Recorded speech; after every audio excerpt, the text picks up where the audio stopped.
Salam,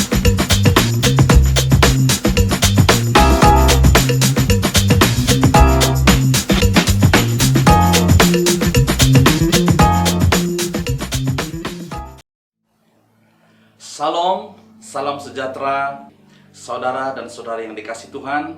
Saya harap saudara berada dalam keadaan yang terbaik, sehat, dan luar biasa karena Tuhan kita Yesus adalah Tuhan yang luar biasa. Amin. Walaupun kita banyak mendengar kabar-kabar yang tidak begitu membuat kita gembira di luar sana, tetapi ingat, kita ada Yesus yang menjadi sumber kekuatan kita. Hari ini saya akan berkongsi firman Tuhan, yaitu mata yang tertuju pada hadiah ataupun eyes on the prize, yang saya ambil di dalam Filipi 3 mulai dari ayat yang ke-12 sampai ayat yang ke-16. Mari kita membaca bagian ini.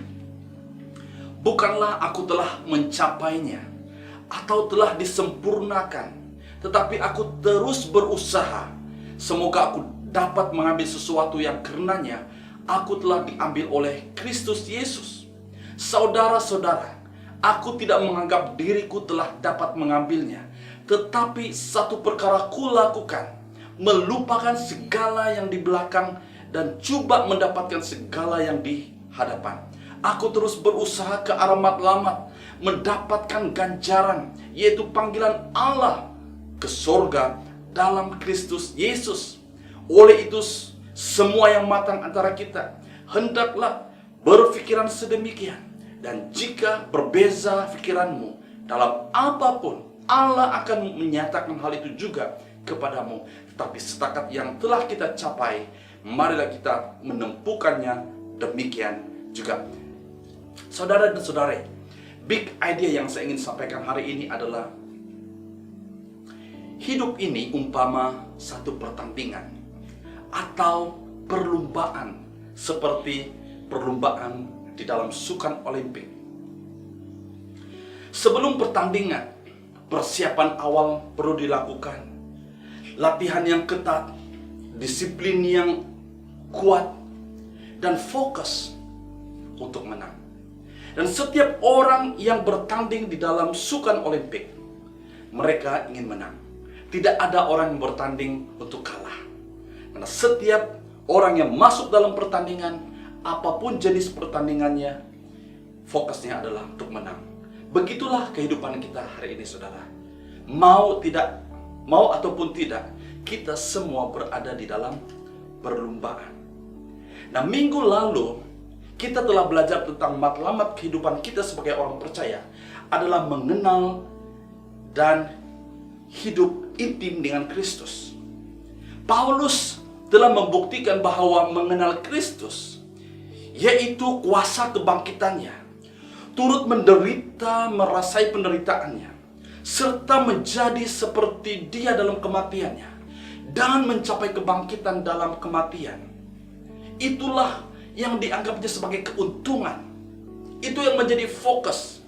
Itu yang menjadi matlamat kehidupan kita sebagai orang percaya. Paulus mengaku bahwa dia belum sempurna dan mencapai kesempurnaan, tetapi dia menganggap itu sebagai satu keuntungan. Dan itulah yang memotivasikan dia untuk dia terus bersemangat, untuk terus berjuang, untuk dia terus berlari menuju ke matlamat, yaitu ganjaran hadiah, yaitu panggilan Allah ke surga melalui Kristus Yesus. Haleluya. Maka saudara, firman Tuhan hari ini berbicara tentang mata tertuju pada hadiah, mata yang tertuju pada ganjaran, eyes on the prize. Saudara, pernahkah Anda mengambil bahagian di dalam acara sukan ataupun acara perlombaan? Have you ever run a race? Dan salah satu acara yang menarik perhatian saya adalah itu kisah seorang angkat berat dari Filipina yang bernama Hidilyn Diaz yang terkandas di Malaysia sejak bulan Maret tahun lalu. Ya, dia terpaksa membuat latihan dan persiapan Olimpiknya di belakang rumah. di sebuah kampung di Melaka. Nah, saudara dan saudari, kisah tentang Hidilyn Diaz yang dikatakan the stranded champion, walaupun dia terkandas, dia tidak dapat mengikut latihan yang sepatutnya yang telah diatur dengan baik. Ini bukan acara sukan biasa-biasa, saudara. Acara Olimpik adalah sukan yang tertinggi, yang tertua, yang terprestige di dunia. Untuk mendapat pengat di medan Olimpik itu, saudara, itu luar biasa. You are the best in the world. Kita semua tahu, Hidilyn Diaz mendapat tempat pertama, pingat emas, bahkan memecah rekor dalam kategorinya. Cerita ini telah menginspirasi saya, dan saya harap cerita ini juga telah menginspirasi kita bersama. Nah, saudara dan saudari, untuk kita mendapat hadiah, untuk kita mendapat kemenangan, untuk kita mendapat ganjaran, ada rahasianya, ya, ada kuncinya. Begitu juga dengan Hidilyn Diaz dan pemenang-pemenang, ya, pingat Olimpik. Ada suatu kelebihan daripada mereka, daripada atlet-atlet lain. Begitu juga dengan kita hari ini, saudara. Saya ingin berkongsi melalui firman Tuhan hari ini. Ada 3 rahasia untuk mendapat kemenangan. Ada 3 rahasia untuk mendapat hadiah dan ganjaran yang ada di hadapan kita. Yang pertama adalah menjadikan matlamat Allah milik kita. Menjadikan matlamat Allah milik Anda. Ya, kita lihat di dalam ayat yang ke-12, bukanlah aku telah mencapainya atau telah disempurnakan, tetapi aku terus berusaha, semoga aku dapat mengambil sesuatu yang karenanya aku telah diambil oleh Kristus Yesus.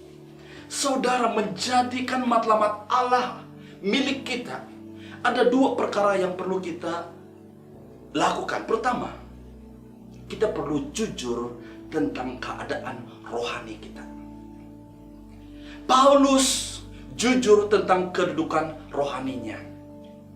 Walaupun dia sudah mencapai tahap kematangan rohani yang cukup tinggi, dia sudah mengalami penderitaan Yesus, dia sudah berapa kali hampir mati, dia sudah mengalami penderitaan yang dahsyat oleh karena menginjil, oleh karena melakukan pekerjaan kerasulannya.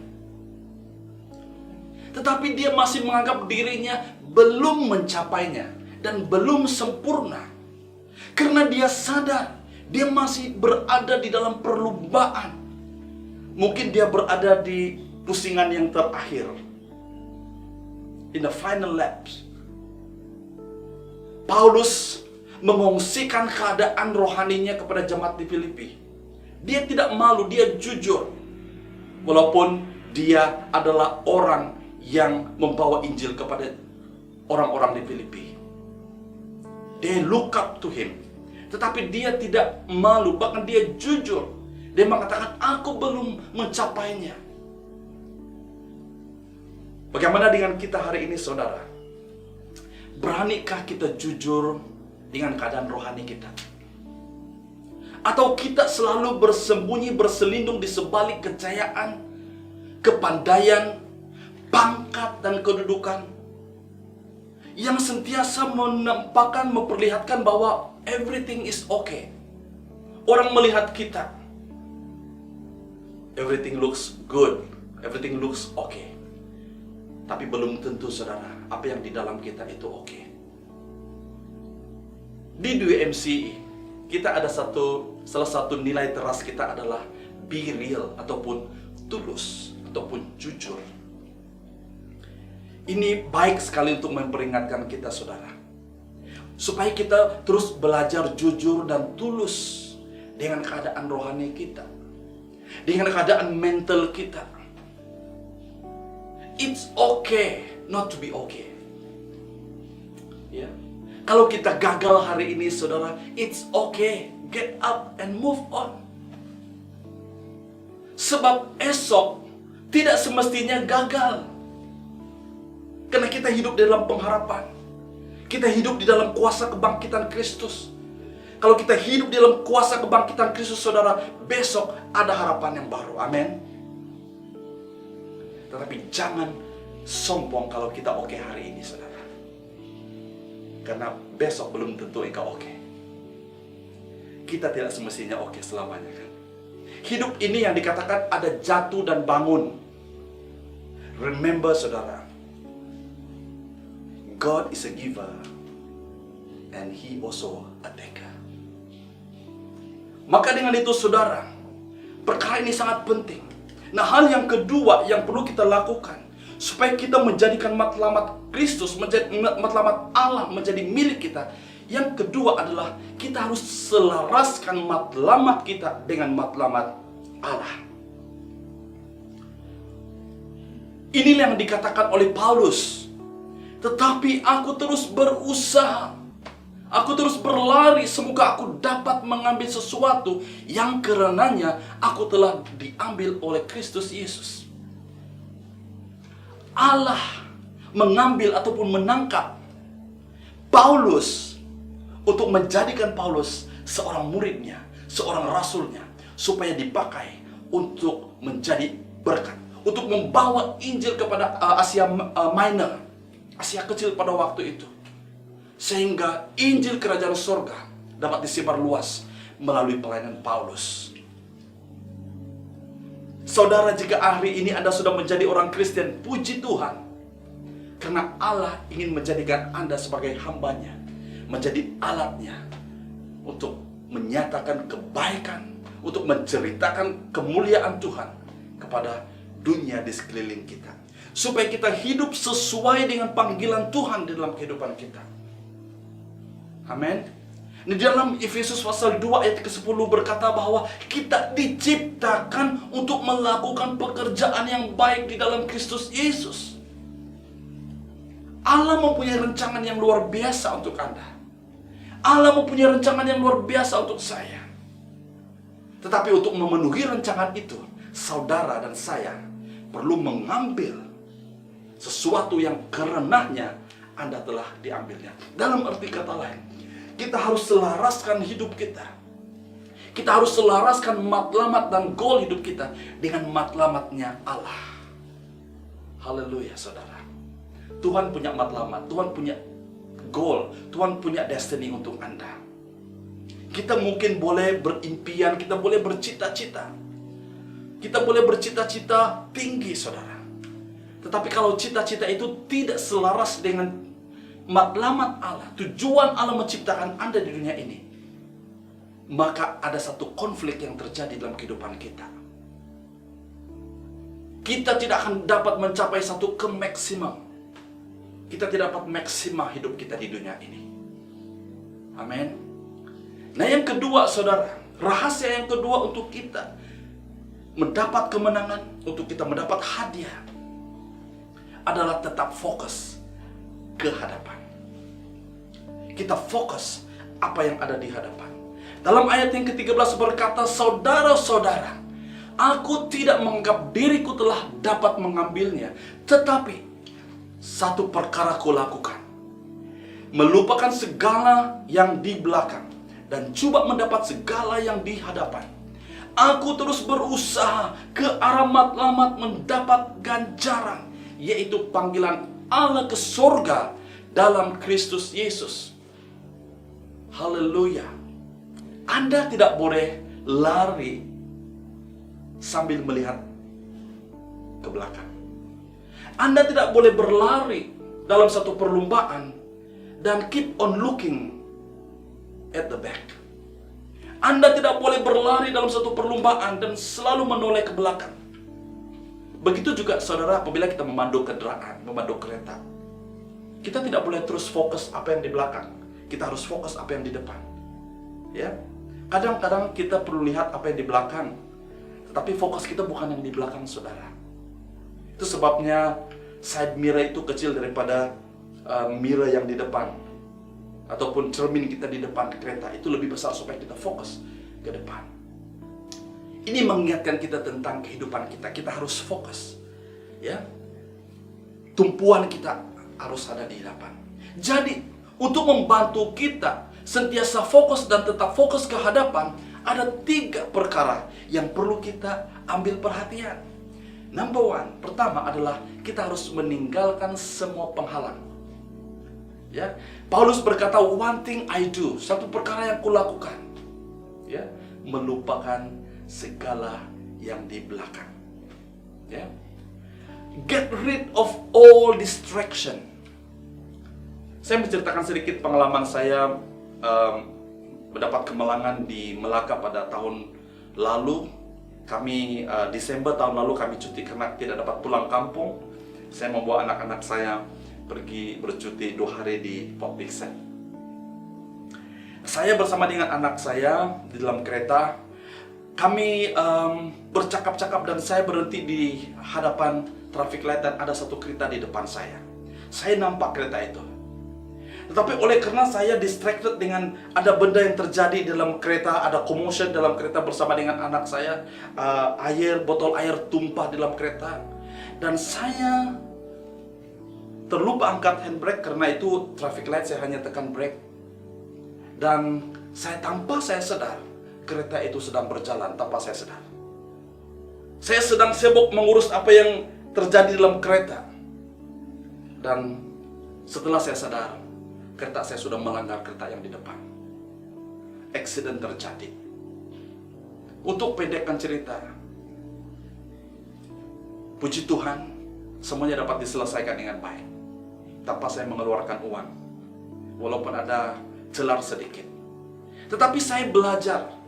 Pada malam hari itu saya bawa anak saya, kami refleksi tentang hal itu. Saya katakan, Daddy salah, Daddy silap, karena saya tidak pay attention to what is in front of me. Saya tidak fokus kepada apa yang di depan.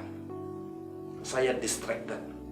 Dan itu mengajar saya, saudara, mengingatkan saya untuk kita terus maju ke depan, saudara. Get rid of all distraction.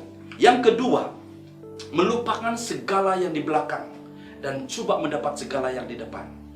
Kadang-kadang, saudara, kegagalan kita itu masih lagi menjadi bayangan kita, masih lagi menjadi menghantui hidup kita, ya.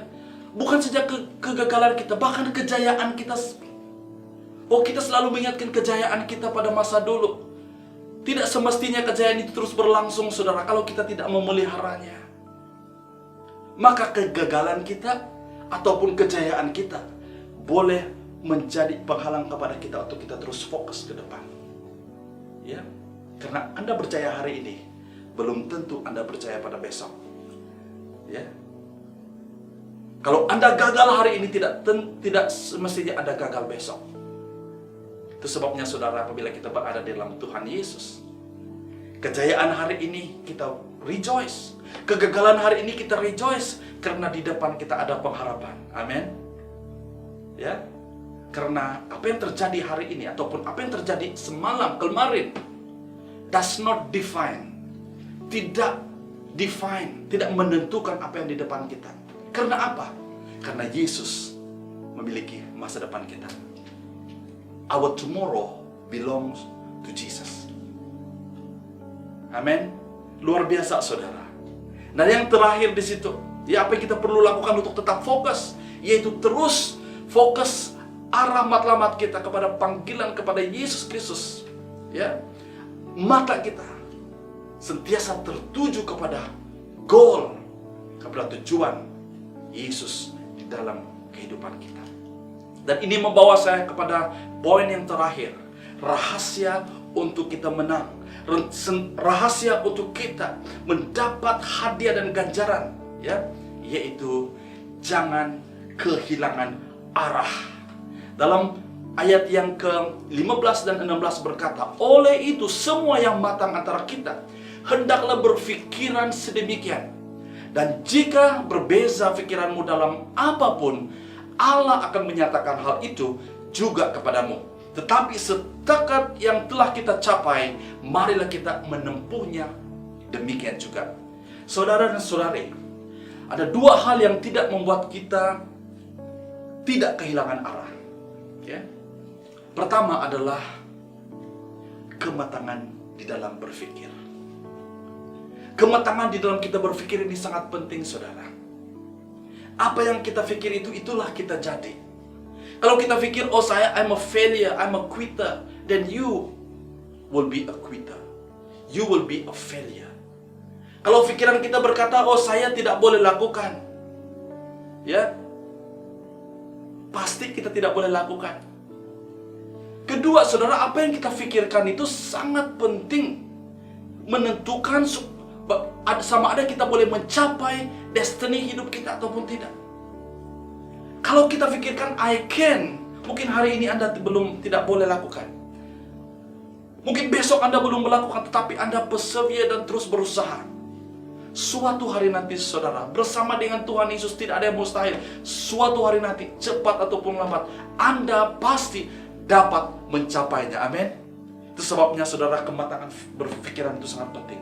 Ya, cara kita berpikir itu sangat penting.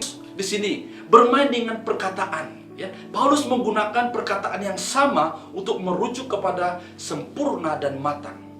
Ya, dia menggunakan perkataan yang sama. Orang yang matang, saudara, matang berpikir, tahu bahwa dia belum sempurna. Matang berbicara tentang growing, bertumbuh, menjadi semakin dewasa dan serupa dengan Kristus. Manakala saudara sempurna, berbicara tentang keintiman dengan Kristus. Kesempurnaan hanya dapat dicapai dengan keintiman dengan Kristus. Hanya dapat dicapai dengan pengenalan yang benar tentang Kristus. Kita tidak sempurna apabila kita yang tidak sempurna, apabila bersatu dengan yang sempurna, kita akan menjadi sempurna. Kita yang tidak kudus, kita yang berdosa, apabila bersatu dengan yang kudus, kita akan dikuduskan oleh darah Tuhan Yesus. Itu sebabnya dia berkata, jika berbeza pikiranmu dalam apapun, Allah akan menyatakan hal itu juga kepadamu. Ya, haleluya, saudara. Hal yang kedua, ya, untuk membantu kita supaya kita tidak kehilangan arah di dalam kita berlari, di dalam kita berjuang, di dalam perlombaan hidup kita.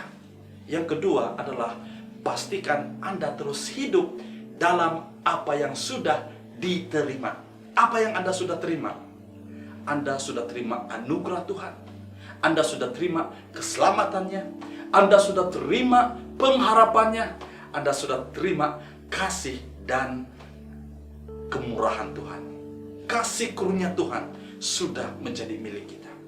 Itu sebabnya di dalam ayat yang ke-16 berkata, only let us live up to what we have already attained.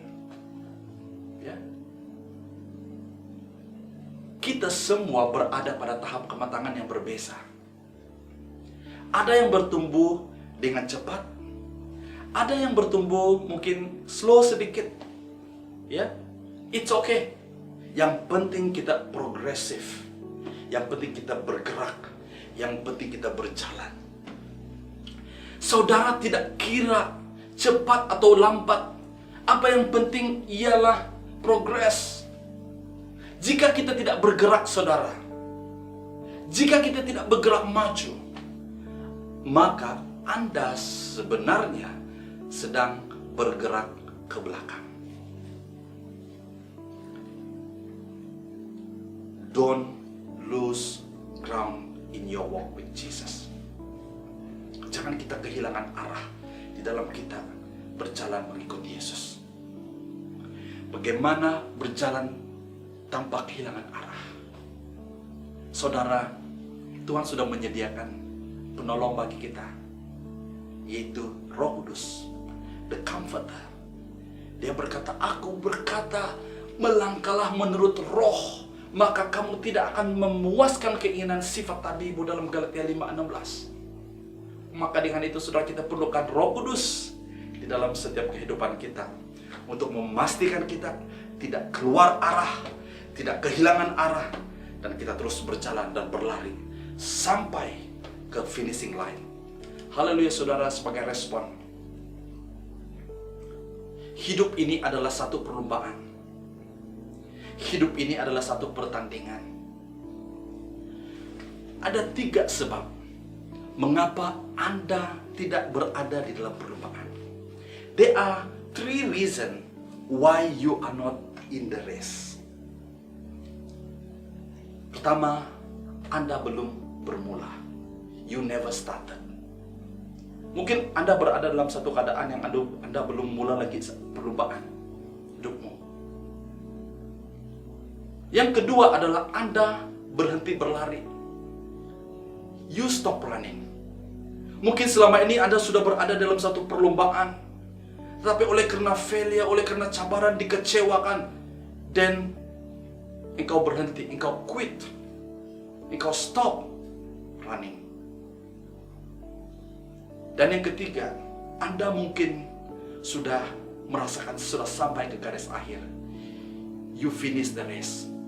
Tapi ingat saudara, jika Anda masih berada di dalam dunia ini, Anda belum lagi sampai ke garis akhir.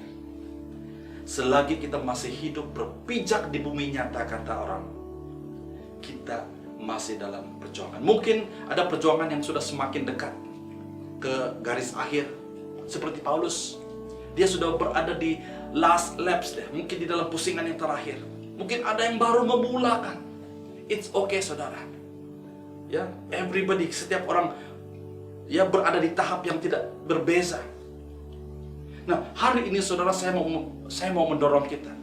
Sekiranya Anda belum memulakan perlombaan, saya ingin menjemput Anda untuk memulakan perlombaan hidup ini. Dalam arti kata lain, untuk take the challenge. Take the challenge of life. Mulakanlah perlombaan bersama Yesus.